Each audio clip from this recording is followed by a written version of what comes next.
অভয়ার খুনের ব্যাপারে অভয়া কি কোনো সিক্রেট জেনে গেছিল? যতটুকু আমরা জানছি কোন একটা ওষুধ সাপ্লাই নিয়ে দীর্ঘদিন সেই ধরে। সময় সন্দীপ ঘোষের নেতৃত্বে পাহাড় প্রমাণ দুর্নীতি ছিল, আলপিন টু এলিফ্যান্ট দুর্নীতিতে ভরে গিয়েছিল। এবং যে কথা আপনি বলছেন সেটা আমিও শুনেছি যে এর আগেও অভয়াকে কলেজের মধ্যে হুমকি দেওয়া হয়েছিল, বাইক নিয়ে যেতে যেতে ধাক্কা মেরে ফেলে দেওয়ার চেষ্টা করা হয়েছিল। এবং এটা আমিও শুনেছি যে অভয়ার অনেক কিছু জেনে গিয়েছিল, সেই জন্য তাকে এইভাবে ছেড়ে চলে যেতে হলো।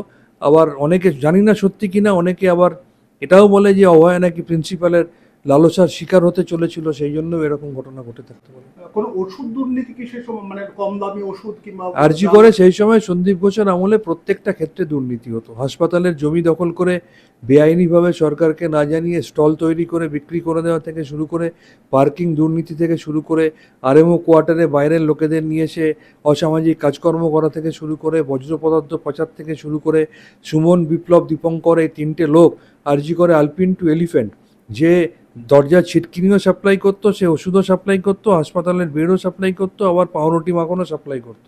এরকম ছিল। বাকিদের সাপ্লাই করতে গেলে তাদেরকে কমিশন দিয়ে সাপ্লাই করতে হবে। এই ধরনের রন্ধ্রে রন্ধ্রে দুর্নীতি হয়েছিল সন্দীপ ঘোষের আমলে। সুতরাং তার মধ্যে এটা একটা দুর্নীতি হতেই পারে।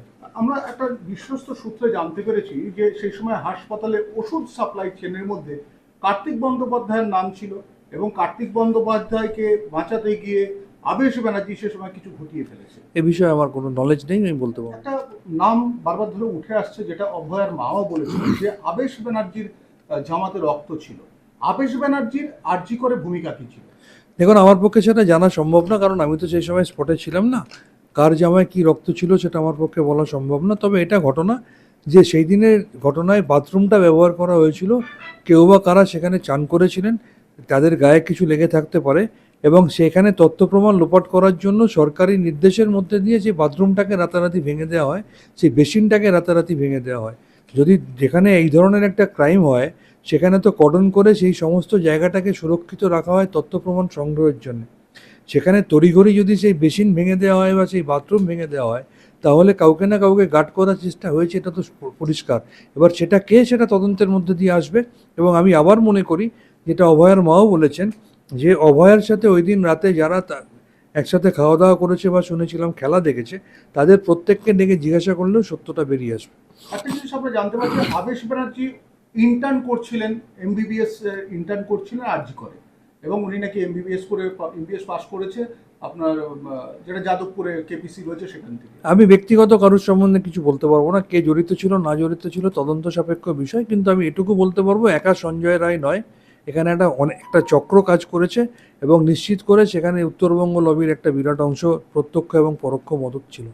আবেশ ব্যানার্জিকে ওখানে ইন্টার্নশিপ করতো? আমি জানি না, আমি তো ওখানকার প্রিন্সিপাল বা সুপার নয়, তো আমি কি করে বলবো।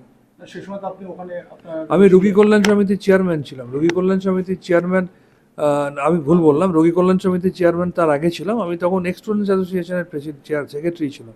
আমি কলেজ অ্যাডমিনিস্ট্রেশনের সাথে যুক্ত ছিলাম না। সুতরাং কে ইন্টার্ন ছিল, কে হাউস স্টাফ ছিল, সেটা আমার পক্ষে বলা সম্ভব না। আজকে অনেকেই যখন বলছেন যে আমরা অভয়ের সময় অমুক করেছিলাম তমুক করেছিলাম, আর্কাইভ ঘেটে দেখবেন তৎকালীন তৃণমূল কংগ্রেসের চিকিৎসক নেতা যদি কেউ অভয়ের বিরুদ্ধে, অভয়ের প্রতিবাদ, শাস্তির বিচারের দাবিতে সোচ্চার হয়ে থাকে, সেটা একমাত্র ডক্টর শান্তনু সেনই ছিল।